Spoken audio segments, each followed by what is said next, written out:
everyone. Welcome to the Horror Room. I'm Travis Bruce, and today I'm doing an interview for my car because I'm on the road, but I could not miss out on this exclusive interview. Today I have with us, she's an actress, and she is starring in one of the most controversial horror films out there right now by Guerrilla Metropolitana, and it is called The Benefactress. I have the woman, the one and only Mystery Woman. Where's Mystery Woman? Welcome to the Horror Realm. Thank you so much, Travis. I am absolutely delighted to be here. Well, Absolutely delighted. I'm glad to have you. I have so many questions. All right, so let's start off first. Tell us a little bit about The Benefactress for people who have not seen it and who have not seen any of my interviews. Tell us a little bit about The Benefactress and your role in the movie as well. Well, The Benefactress is a film about what an independent filmmaker can do with money. And money came in this particular occasion from a very wealthy woman whose husband was part of he was a minister, and she basically dictates. She says that she was going to provide the money for the film, provided she could appear on video link. So it's basically her doing.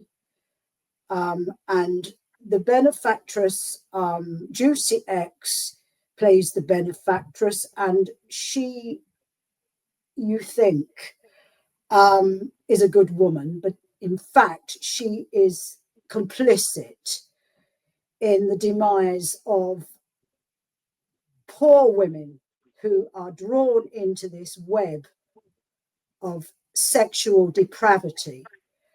And I am one of those women. I am the victim, and I play somebody who is held and tortured, basically, sexually, physically, until I die. That's basically the benefactress. It's a very, very complex, linear look at depravity and how people can behave appallingly for their own means, basically, with no holds barred. And it goes on. We are in a very savage world, and I think this is almost a mirror image in a microcosm of the world that we actually live in. Yeah, absolutely agree. I've seen this movie and it's hard to watch. I mean, it's definitely hard to watch, but it's so real and it's so in your face. Now, Mystery Woman, tell us a little bit how you got casted for this role. How did you and Guerrilla Metropolitana got introduced to each other, and what made you want to? You know what? I'm gonna give this crazy ass shit a try. um, it started as a normal day for me, and I received a message from Guerrilla Metropolitana. I hadn't a clue who he was. He just appeared on my phone, and he told me that he just made a film, that he was a director. He has a film coming out called Darius, and he was in the process of making The Benefactress, which he told me was a lesbian horror. And would I be interested in knowing more, basically? And he said to me, would I like to watch Darius? And I said, I most definitely would. So he sent me a link, and I was mesmerized. I was completely mesmerized by the film, the process, the artistry, the imagery. I could not take my eyes off of the screen, basically. And I thought, gosh, this is a very, very intelligent, interesting filmmaker. And yes, I was in, basically, from a film point of view. So that's how I got cast in the film. Um, Many other things have happened since then. But that's basically was my entry. And I just decided that I would commit my body and my performance to his art because I totally believe in him as a visionary director who is so brave that you have to support people like that in the industry because they are few and far between. So, what is your relationship with Guerrilla Metropolitana off camera? What is that like? Um, it's a very intense, wonderful relationship which has developed over the last 2 years.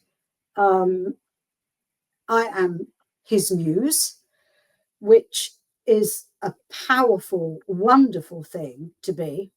Um, and we provide a safe place for um, expression, and we provide a space, a safe place to explore eroticism and romance all rolled into one. And it's such a rare thing, a rare relationship, because I have never, ever engaged as such before in my life in such a lovely way. So, for people who don't understand what a music, take them onto a walkthrough. What does that look like to be Guerrilla Metropolitanas or anyone's muse? Well, it's almost like being a soulmate. You are there. You embrace the creations, the creative side of human nature.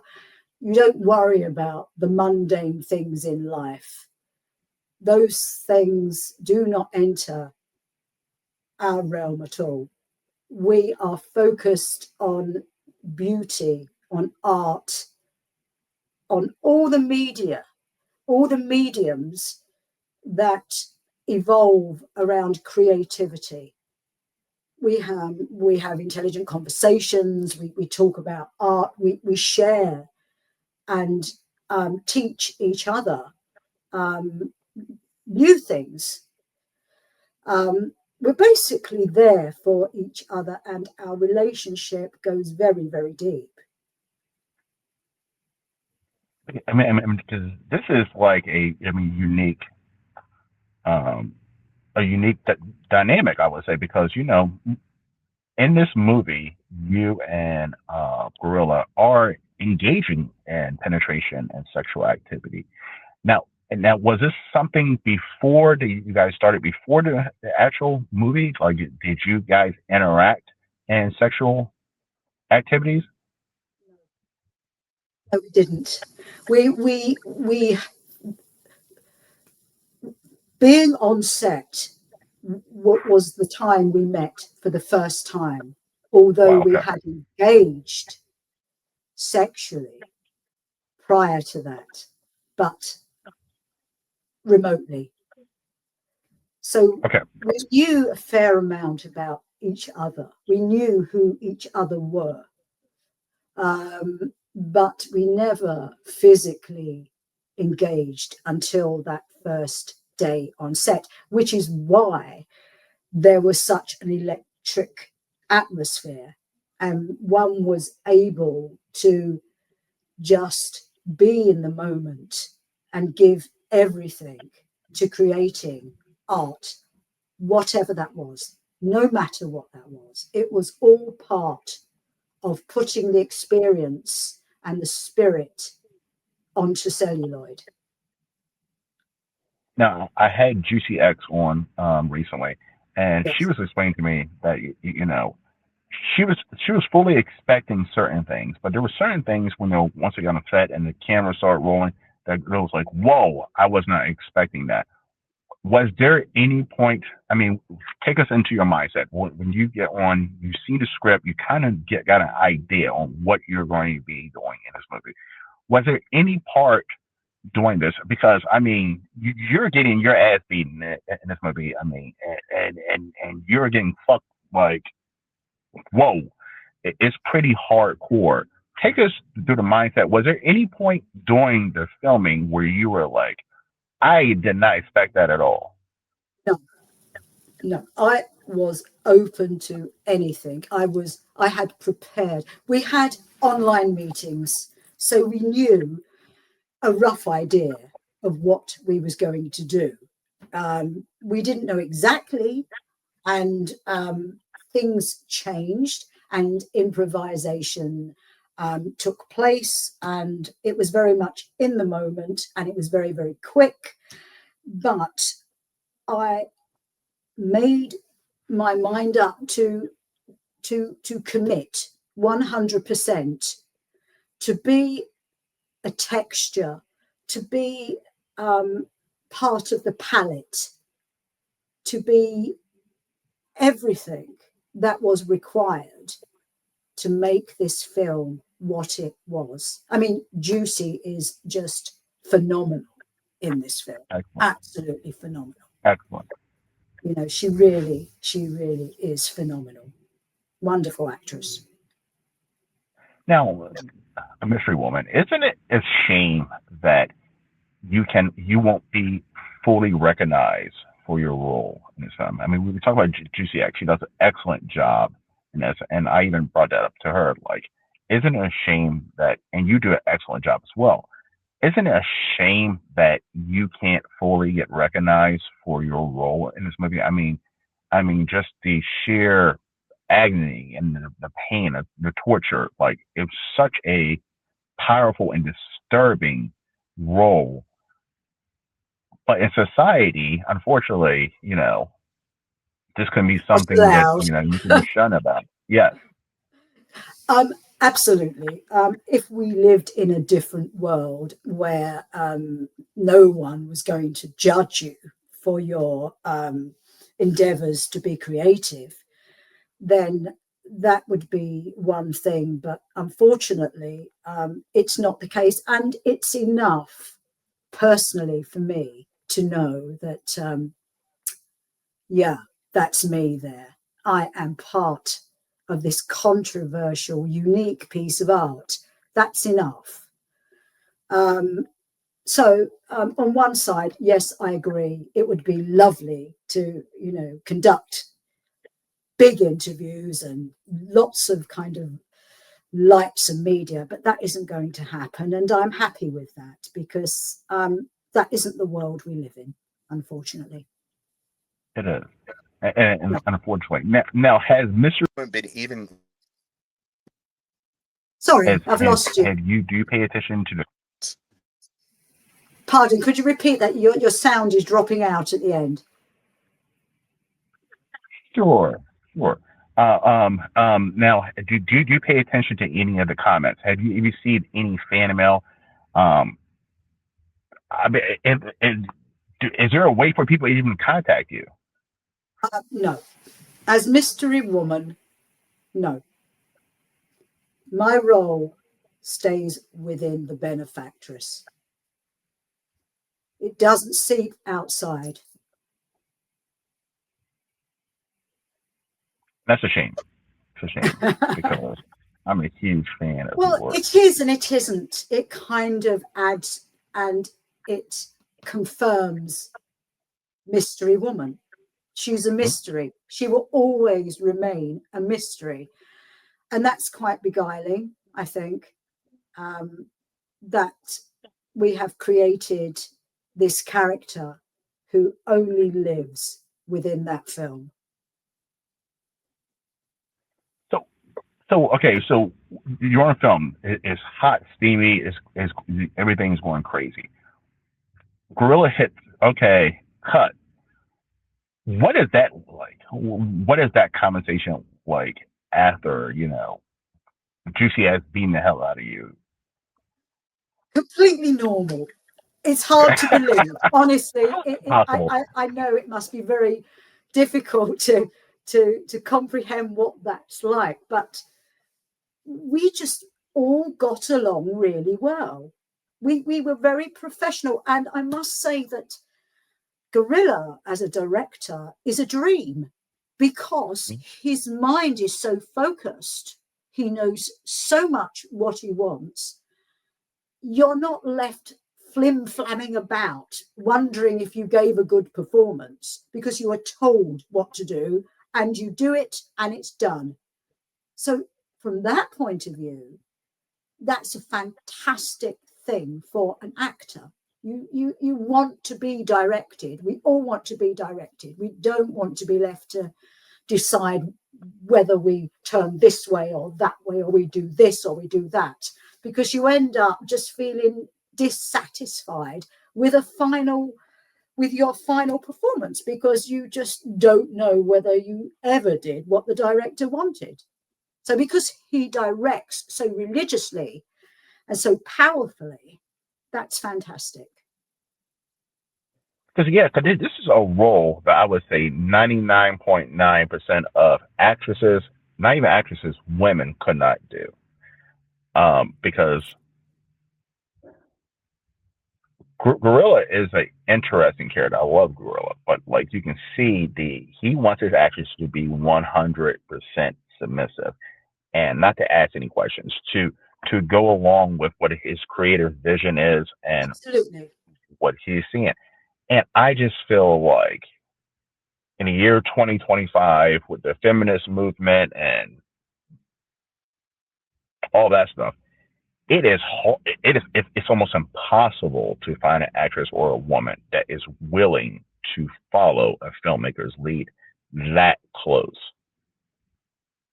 Well, I suppose it depends how you look at it. I look upon this film as art, and that's a very, very different thing to making a porn film or something like that, which is purely there for gratification. This isn't. It has very sexualized imagery. Sex does take place, but that's not really what it's about. It's about creating art through image. For me, that has always been the case. So how do you feel as a woman when, these comments are coming out from, you know, feminists as well as even some male filmmakers that this is disgusting, this is disrespectful to women, this is misogynistic garbage. How do you feel when you hear that? Well, everyone's entitled to their own opinion. Not everyone understands art. Not everyone understands the difference between a normal film and an art house film. They just don't get it. And I'm not a feminist. I mean, I'm not. I don't really care.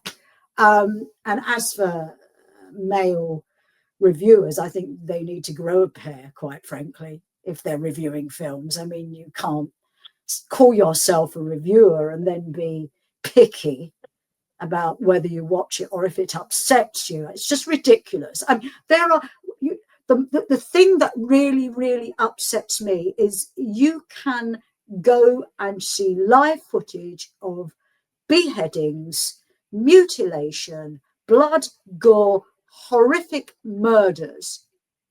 But this is just sex. It's a body. We all have a body, for goodness sake. There's nothing new here. So why is that so disgusting? I call the other stuff disgusting, to be honest. The real And stuff.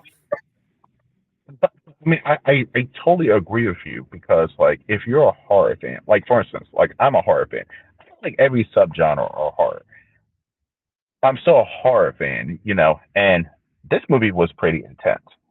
If, um, by the way, a gorilla never asked me to do a review of the movie, but I mean, if I did one, I would give this one high marks, just like I did Darius. Now, is this something that I would rewatch over and over again? Probably not, because I'm not a huge fan of um, violent rape scenes. That's not in my wheelhouse. Like, can I respect this movie for its artistic taste and what it is as a piece of art? Of course I can. Yes. Not every type of horror is everybody's cup of tea. Like the Terrifier stuff with their heads cut off, that's not my cup of tea.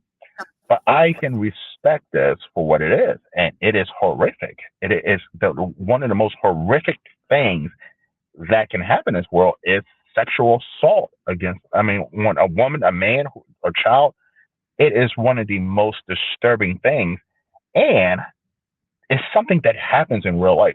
It happens. It's happening right now as we're speaking. There's a woman or a child or someone is getting sexually assaulted. I mean, it's the most ultimate definition of horror. I do agree with that. But there's an awful lot of horror in the world.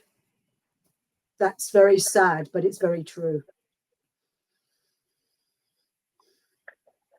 Now, Gorilla has expressed, which I don't believe him, that this is his final film.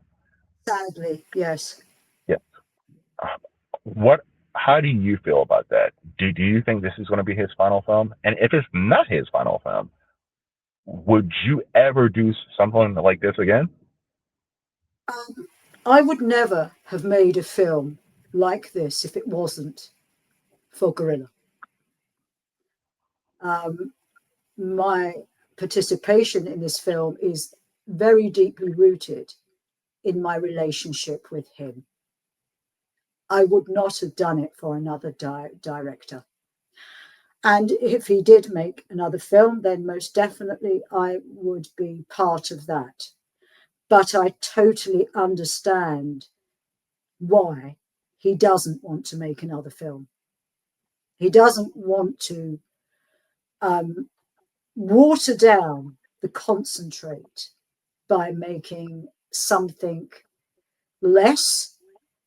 And there is nowhere further that he can go, really. I mean, it is the ultimate horror, really. Um, so I applaud him to, that he's going to stop. I think he will appear as a creative, as an artist in the future, but in a different form. I hope so, because I'm a huge fan of Gorilla. I mean, watch my other things. So, I think I was his first interview, and he was one of my first interviews, and we built this friendship over time. Yes. And I explained to people, don't like, well, how can you be friends with that guy? That's There's a difference between Gorilla and the other individual. I'm not going to say his name. Yes. Uh, Yes. him and I, we chat over time. Hey, how's the family doing? This and that. I explained to people that Gorilla on Metropolitana is a character. It is a part of him, but that's not who he is. It's just like Travis on the horror room. If you met me in real life, I don't. I'm portraying a character. The cursing and the swearing, that's not, well, that's untrue. But like, we're portraying characters, and it's for entertainment, it's for the art, it's for the creative. And when I hear people badmouth Gorilla as a person, I can, okay, you can badmouth him as a artist, but to as him as a person, you really don't know who he is as a person. This is his art form. This is his form of speech, freedom of speech. This is his form of putting his mind out there for other people to see. And once we get rid of that as a society, I think we're done for. Yeah. Absolutely done for. That's why people like, and there are very few, I have never met anybody who is as out there, who is as brave and as honest about. He says what he thinks. Hmm. And that is such a rare thing. And one must celebrate people like that, not dismiss them as rude or obnoxious or whatever. You must celebrate people that are willing to put their head on the line for their art, or for anything really, because the rest of humanity, most of them, are very mundane, very beige, and a flock of sheep really. They have nothing to give except to say bad things about people that they don't agree with. And art is the one place where one should be able to be as expressive as you like, I believe. That's what it's about. I agree. I 100% agree. Now I got one final question. I don't. Gorilla and Dale Gibson are writing a book. It's almost like an autobiography Yes, of Gorilla, and it's called the yes, perfect. And I believe it's called In Search of the Perfect Butterfly. Is yes, that your vagina? it is. Uh, so because he was explaining this perfect vagina. It looks like a butterfly, and I don't know if I'm supposed to know. I've seen the picture, right? And it definitely looks like a butterfly. I've never seen a vagina quite like that. Well, you have now. Yes. It belongs to me. When they were What describing can a I say? butterfly, they were You describing a know, butterfly vagina. I had no idea what that meant. And then I saw it. I was like, oh my God, that is a butterfly. it makes Gorilla very happy. I'm not complaining. Well, Mystery Woman, it's been a blast having you on. Listen, excellent job in the Benefactress. If you have not seen the Benefactress, please get over to Blood Impact and grab your copy. The link is down in the description. And I understand it's also streaming right now for free on Folsom. So get over there and watch. By the way, viewer discretion. This is a pretty fucked up movie, so trigger warnings, all that good stuff. This is not for the faint of hearts. Mystery Woman, it's been a blast to have you on. It certainly has. It's been absolutely wonderful. Thank you, Travis. I've enjoyed it very, very much. You're welcome. All right, everyone. Well, thank you for coming to another edition of the Horror Room. I'm Travis Bruce, and that's Mystery Woman. We'll see you next time. Take care.